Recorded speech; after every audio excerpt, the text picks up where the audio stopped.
This is Autoline Daily, the show dedicated to enthusiasts of the global automotive industry. The world is changing at an ever-increasing pace. No matter what the mode of transportation, there is always the need for an efficient propulsion system. And that's exactly what BorgWarner has been doing since the earliest days of the automotive industry. The coronavirus is affecting or will affect every automaker in the world as supply chains get disrupted by efforts to contain the disease. But obviously the biggest impact is in China, where the virus first appeared. Michael Dunn, the head of the consultancy ZozoGo, says these are the OEMs feeling the biggest impact. First is Nissan, which has its China headquarters in Wuhan, where the disease broke out. He says China is Nissan's largest and most profitable market globally. Its stock shares are down so much that it is now worth less than Subaru. Next is Hyundai, which buys large quantities of parts from China and was forced to close its plants in Korea earlier this month. Then comes Mercedes and BMW, which sell twice as many cars in China as in the US, and now stand to see their profits get hammered. They're followed by VW, which depends on China for 40% of its global sales. And then there's General Motors, who was counting on a big comeback in China, where sales were down 40% before the outbreak began. As the virus continues to spread around the world, 2020 is going to turn out to be a lousy year for the automotive industry. Polestar, the premium electric brand from Volvo and Geely, took the wraps off its Precept concept. Instead of traditional side mirrors, it features camera-based units, and it doesn't have a conventional rear window. The glass roof extends behind the rear seats, and the tailgate is designed with a larger opening and higher-mounted hinges to allow access to the trunk. The interior is made from a number of sustainable and recyclable materials. For example, the flax-based composites for interior panels and seat backs cuts weight by 50% and reduce plastic waste by 80% compared to conventional materials. The interior also features a 15-inch touchscreen and a 12.5-inch driver display. No powertrain details were shared, but we'll learn more when it debuts in Geneva next month. For the first time, Renault's small city car, the Twingo, will come with an all-electric powertrain. That setup, including the motor, which is 60 kilowatts, the reduction gear and charger are based from the new Zoe Electric. The motor is mounted in the rear and is paired with a 22 kilowatt-hour battery pack. It provides up to 180 kilometers of range on the WLTP test cycle, which converts to about 90 EPA miles. The battery does not negatively impact interior space. The Twingo ZE also gets a number of unique features, including blue accents and a bunch of ZE badging, which signifies it's an electric model. In other EV news, Mercedes is conducting winter testing of the EQA. This is the all-electric version of the GLA compact crossover, and it will make its debut before the end of the year. The automaker says engineers are keying in on thermal management of the battery and interior, charging in the cold, as well as traction and energy recovery on the ice and snow.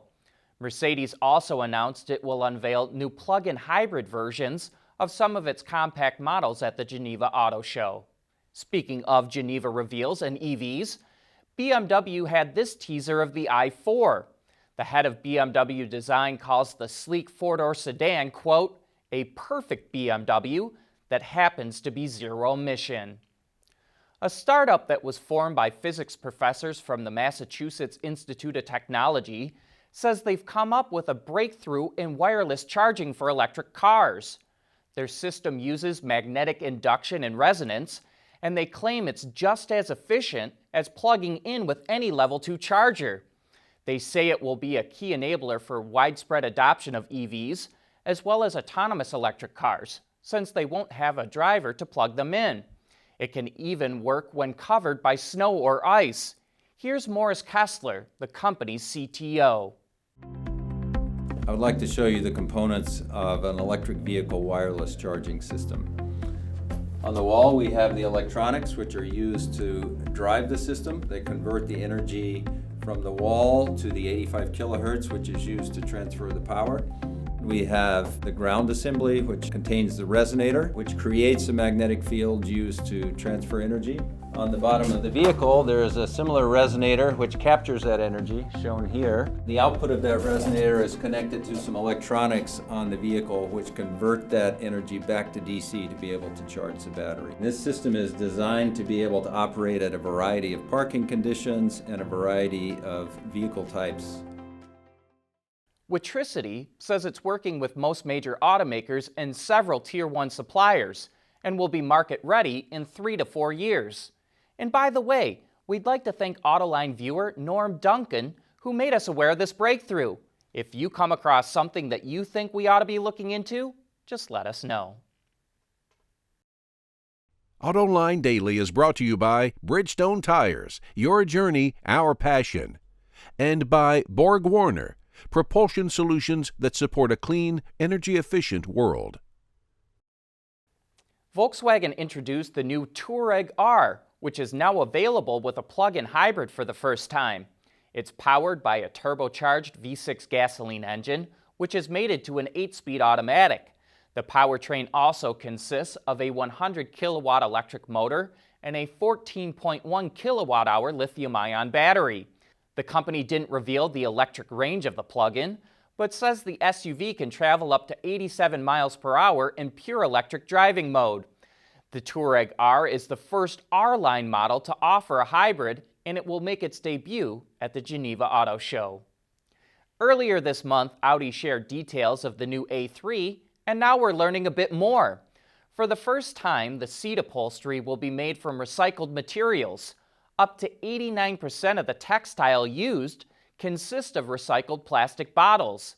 Audi says this fabric has the same quality in terms of look and feel compared to conventional upholstery.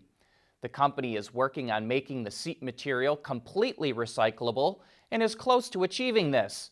In addition to the seats, the carpet is also made from recycled plastic bottles, and other components in the car are made from recycled materials, including the insulation, the side panels of the trunk, and the floor mats. And like so many of our other stories today, the new A3 also debuts in Geneva. Nissan updated the Roox mini vehicle it sells in Japan. The Super Height K car features a boxier design with Nissan's signature V-Motion grille. Other upgrades include a more powerful engine, a quieter cabin, and Nissan's Pro Pilot driver assistance system. The new Roox was developed under the joint venture between Nissan and Mitsubishi, and it goes on sale March 19th. And before we end the show, do vehicles like this make anyone else miss the first generation Scion XB? I sure am one of those people. But that's it for today. Thanks for watching, and please join us again tomorrow.